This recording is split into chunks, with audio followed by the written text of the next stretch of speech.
ஆதியாகமம் 12ஆம் அதிகாரம். கர்த்தர் ஆபிராமை நோக்கி, நீ உன் தேசத்தையும் உன் இனத்தையும் உன் தகப்பனுடைய வீட்டையும் விட்டு புறப்பட்டு நான் உனக்கு காண்பிக்கும் தேசத்துக்கு போ. நான் உன்னை பெரிய ஜாதியாக்கி உன்னை ஆசீர்வதித்து உன் பேரை பெருமைப்படுத்துவேன். நீ ஆசீர்வாதமாய் இருப்பாய். உன்னை ஆசீர்வதிக்கிறவர்களை ஆசீர்வதிப்பேன், உன்னை சபிக்கிறவனை சபிப்பேன். பூமியிலுள்ள வம்சங்கள் எல்லாம் உனக்குள் ஆசீர்வதிக்கப்படும் என்றார்.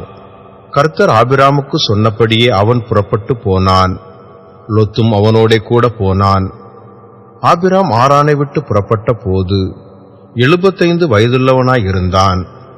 ஆபிராம் தன் மனைவியாகிய சாராயையும் தன் சகோதரனுடைய குமாரனாகிய லோத்தையும் தாங்கள் சம்பாதித்திருந்த தங்கள் சம்பத்தை எல்லாவற்றையும் ஆரானிலே சவதரித்த ஜனங்களையும் கூட்டிக் கொண்டு அவர்கள் கானான் தேசத்துக்கு புறப்பட்டு போய் கானான் தேசத்தில் சேர்ந்தார்கள்.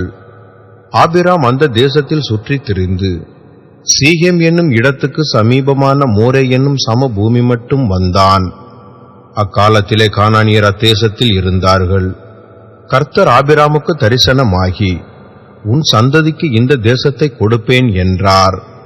அப்பொழுது அவன் தனக்கு தரிசனமான கர்த்தருக்கு அங்கே ஒரு பலிபீடத்தை கட்டினான். பின்பு அவன் அவ்விடம் விட்டு பெயர்ந்து பெத்தேலுக்கு கிழக்கே இருக்கும் மலைக்கு போய் பெத்தேல் தனக்கு மேற்காகவும் ஆயி கிழக்காகவும் இருக்க கூடாரம் போட்டு அங்கே கர்த்தருக்கு ஒரு பலிபீடத்தை கட்டி கர்த்தருடைய நாமத்தை தொழுது கொண்டான். அதன் பின் ஆபிராம் புறப்பட்டு தெற்கே பிரயாணம் பண்ணி கொண்டு போனான். அத்தேசத்திலே பஞ்சம் உண்டாயிற்று. அத்தேசத்திலே பஞ்சம் கொடியதாய் இருந்தபடியால் ஆபிராம் எகிப்து தேசத்திலே தங்கும்படி அவ்விடத்துக்கு போனான். அவன் எகிப்துக்கு சமீபமாய் வந்தபோது தன் மனைவி சாராயை பார்த்து, நீ பார்வைக்கு அழகுள்ள ஸ்திரீ என்று அறிவேன். எகிப்தியர் உன்னை காணும் போது இவள் அவனுடைய மனைவி என்று சொல்லி என்னை கொன்று போட்டு உன்னை உயிரோடே வைப்பார்கள். ஆகையால் உன் நிமித்தம் எனக்கு நன்மை உண்டாகும் படிக்கும், உன்னாலே என் உயிர் பிழைக்கும்படிக்கும் நீ உன்னை என் சகோதரி என்று சொல் என்றான். ஆபிராம் எகிப்திலே வந்தபோது எகிப்தியர் அந்த ஸ்திரியை மிகுந்த அழகுள்ளவள் என்று கண்டார்கள். பார்வோனுடைய பிரபுக்களும் அவளை கண்டு பார்வோனுக்கு முன்பாக அவளை புகழ்ந்தார்கள். அப்பொழுது அந்த ஸ்திரீ பார்வோனுடைய அரண்மனைக்கு கொண்டு போகப்பட்டாள். அவள் நிமித்தம் அவன் ஆபிராமுக்கு தயை பாராட்டினான்.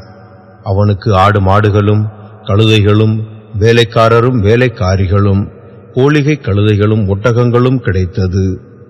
ஆபிராமுடைய மனைவியாகிய சாராயின் நிமித்தம் கர்த்தர் பார்வோனையும் அவன் வீட்டாரை மகா வாதைகளால் வாதித்தார். அப்பொழுது பார்வோன் ஆபிராமை அழைத்து, நீ எனக்கு ஏன் இப்படி செய்தாய்? இவள் உன் மனைவி என்று நீ எனக்கு அறிவியாமற் போனதென்ன?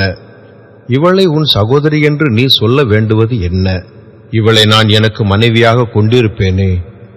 இதோ உன் மனைவி, இவளை அழைத்து கொண்டு போய் என்று சொன்னான். பார்வோன் அவனை குறித்து தன் மனுஷருக்கு கட்டளை கொடுத்தான். அவர்கள் அவனையும் அவன் மனைவியையும் அவனுக்கு உண்டான எல்லாவற்றையும் அனுப்பிவிட்டார்கள்.